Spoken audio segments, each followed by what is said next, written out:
आदाब और नमस्कार, मैं हूं सुल्तान कुरैशी और आप देख रहे हैं भिवंडी समय न्यूज।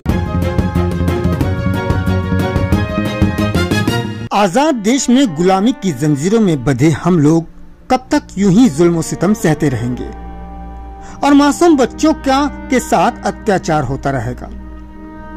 अभी कोलकाता में हुई दरिंदगी की वजह से फैली हुई आग की तपिश ठंडी भी नहीं हुई कि महाराष्ट्र के बदलापुर में स्कूल की बच्ची के साथ स्कूल में ही हैवानियत का नंगा नाच खेला गया और एक मासूम बच्ची के साथ फिर अत्याचार हुआ, जिसके बाद स्कूल में सभी स्टूडेंट के माँ बाप रिश्तेदार जमा होने लगे और आहिस्ता आहिस्ता ये आग शोलों में बदल गई और ये शोले पूरे बदलापुर में जलने लगे, जहां पुलिस को जनता को संभालना मुश्किल हो गया था।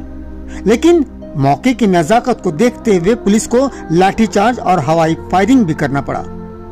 हालांकि पुलिस ने नाबालिग पर अत्याचार करने वाले जालिम को गिरफ्तार कर लिया है, लेकिन फिर भी अभी भी बदलापुर की हवाओं में तपिश बाकी है। आइए सुनते हैं कुछ लोगों के ख्यालात और पुलिस का बयान।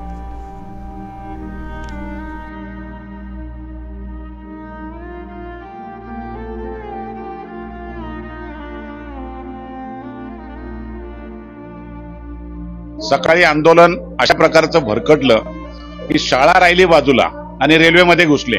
आज रेल्वेमध्ये घुसलेले जेवढे आज आंदोलक आहेत ते बदलापूरचे रहिवासी बहुतेक नाहीत, सगळे बाहेरून आलेली मंडळी आहे आणि त्यामुळं खरं म्हणजे शाळेतलं वातावरण शांत झाले। आता शाळेतल्या कोणी राहिलं नाही तिथेशी आणि शाळेतल्या मुख्याध्यापकावर कारवाई झाली, ते कर्मचाऱ्यांच्यावर कारवाई झाली, संस्था चालकांची चौकशी सुरू केली, शिक्षणाधिकाऱ्यांनी तातडीने चौकशी करायला सुरुवात केली आणि त्यामुळं हा ठरवून केलेला हा राजकीय स्टंटबाजी आहे आणि त्यामुळं आज बदलापूरकरांना वेठीस धरलंय, रेल्वेला वेठीस धरलंय।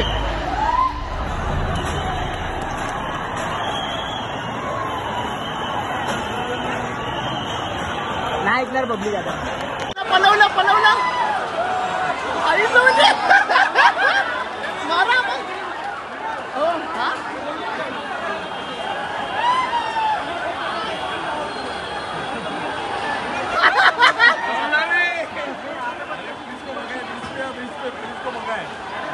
जो अनुचित प्रकार घडलेला आहे त्याविषयी बदलापूर पूर्व पोलीस येथे अत्यंत गंभीर स्वरूपाचा गुन्हा दाखल करण्यात आलेला आहे। गुन्हा दाखल झाल्यानंतर 3.5 तासामध्येच जो संबंधित आरोपी आहे त्याला अटक करण्यात आलेला आहे। त्या आरोपीला माननीय न्यायालयाने पोलीस कोठडी दिलेली आहे आणि या घटनेचा अत्यंत तंत्रशुद्धरित्या तपास सुरू करण्यात आलेला आहे। बदलापूर पूर्व पोलीस स्टेशनला मी आजच हजर झालोय। माझं नाव किरण बालवडकर, वरिष्ठ पोलीस निरीक्षक म्हणून मी चार्ज घेतलेला आहे।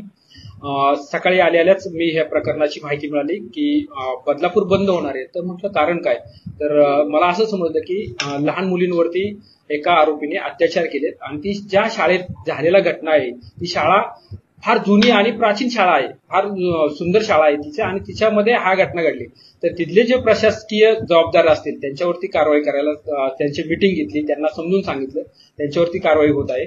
माझ्या दृष्टीने पोलिसांच्या जी कर्तव्य आहेत, FIR दाखल करणे, त्याच्यावरती कलम लावणे, त्याचा तपास करणे, साक्षीदार शोधणे, पुरावे गोळा करणे, हे काम आता तो गुन्हा माझ्याकडे आल्यामुळं मी ते काम अत्यंत उत्तम रीतीने करून ते मान्य कोर्टासमोर उत्तमरित्या सादर करणार आहे आणि त्या आरोपीला मॅक्झिमम ज्या शिक्षा आहेत त्या त्याला मिळाल्या पाहिजेत ह्या दृष्टीने त्याच्यामध्ये मी तपास आजपासून सुरू केलेला आहे।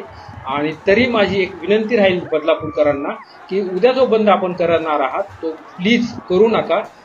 तुमच्यासाठी मी 24 तास या ठिकाणी उपलब्ध आहे। माझा नंबर देखील मी सर्व बदलापूरकरांना दिलेला आहे। तर माझी एकच विनंती राहील, उद्याचा बंद करू नका, यामध्ये आरोपीला शिक्षा राहील।